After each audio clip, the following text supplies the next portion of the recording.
Subscribe now and press the bell icon. Never miss an update.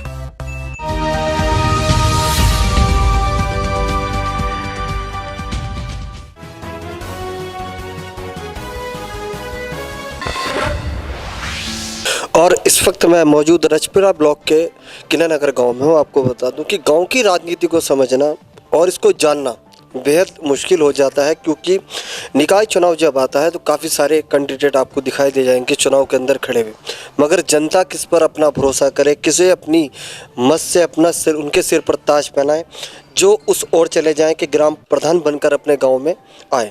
किनानगर की स्थिति में क्या बदलाव आया? नीरज कच्चे में आज चुनाव लड़ रहे प्रधान पद के भावी उम्मीदवार है, कुछ दिनों बाद आगे चलकर प्रत्याशी भी हो जाएंगे। उनसे जान लेते कि कितना बदलाव यहाँ पर लाएंगे और कुछ चीज़ें जो पहले किन चीज़ों से गाँव वंचित रह गए। सर, मैं ये कहना चाहता हूँ कि हमारे गांव में यूँ तो बहुत सारी समस्याएं हैं। सभी समस्याओं को पिछले प्रधानों ने कुछ नहीं करा, मतलब ज़्यादातर कुछ नहीं कर पाए। जो उन्हें अच्छा लगा उन्होंने करा।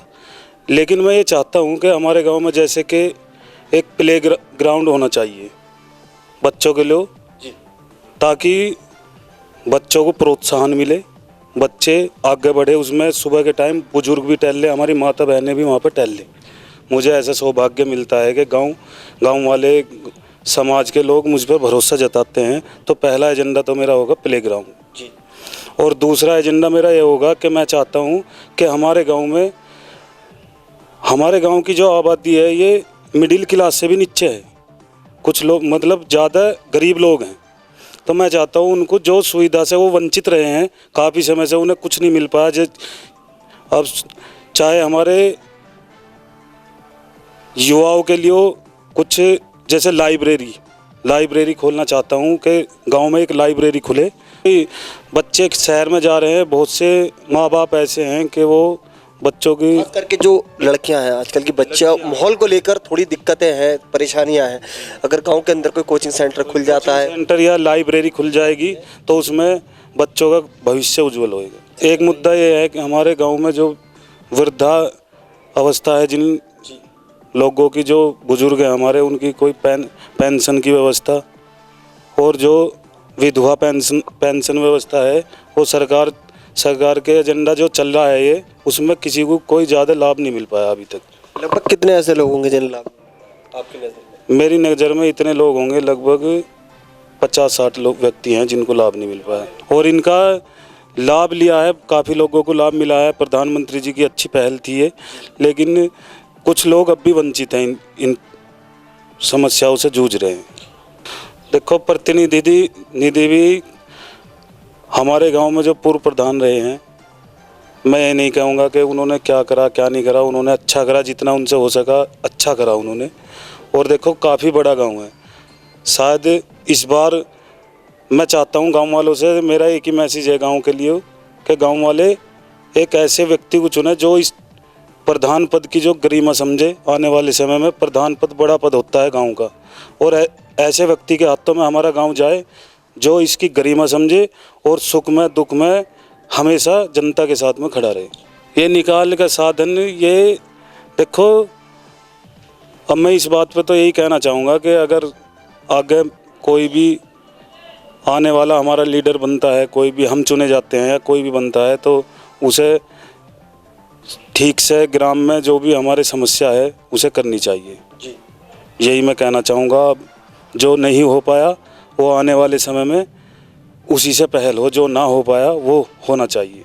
और एक सर, मैं ये कहना चाहता हूँ कि हमारा इतना बड़ा गांव है, हमारे गांव में आज तक ना तो कोई सरकारी अस्पताल है।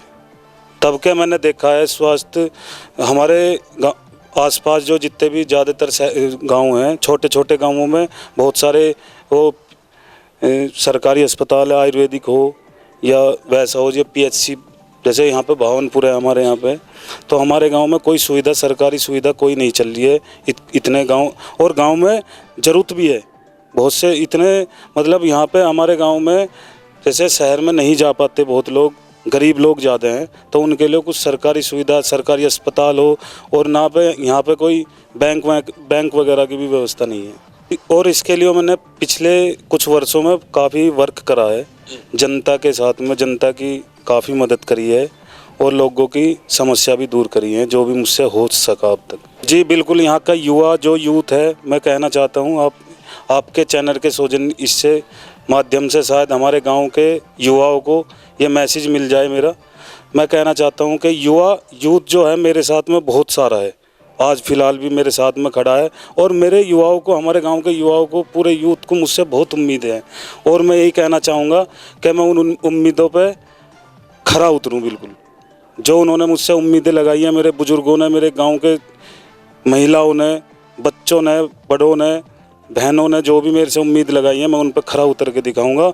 और मैं ये कहना चाहता हूँ आपके चैनल के माध्यम से कि मैं सिर्फ गांव का विकास करने के लिए चुनाव लड़ रहा हूँ, ना कि मुझे कोई पैसे की व्यवस्था की वो नहीं है कि भाई मुझे पैसा कमाना है। अब क्या हो रहा है, पिछले बहुत सारे चुनावों में लोगों ने अपने बैंक बैलेंस भर लिए हैं लेकिन कुछ नहीं करा समाज के लिए, कुछ गांव के लिए नहीं करा। गांव में आज भी कहीं पर समाज कल्याण सुधार होगा इस बार।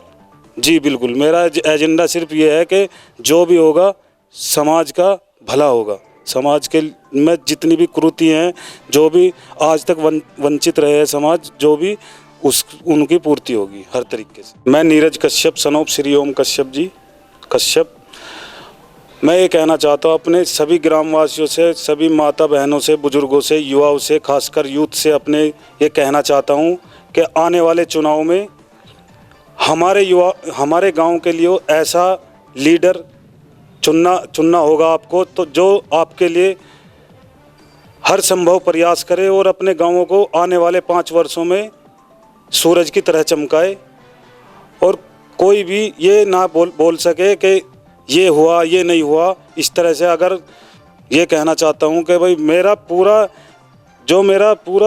धैर्य है, पूरा सब कुछ है, मैं पूरा अपने समाज के लिए, अपने गांव के लिए कुछ नया करना चाहता हूँ। जो आज तक ना हुआ वो आने वाले 5 वर्षों में सब कुछ हो। समाज सेवा के लिए खड़ा है और समाज सेवा कर रहा है और आगे भी करता रहेगा। मेरे बेटे को भारी मतों से विजयी कराए।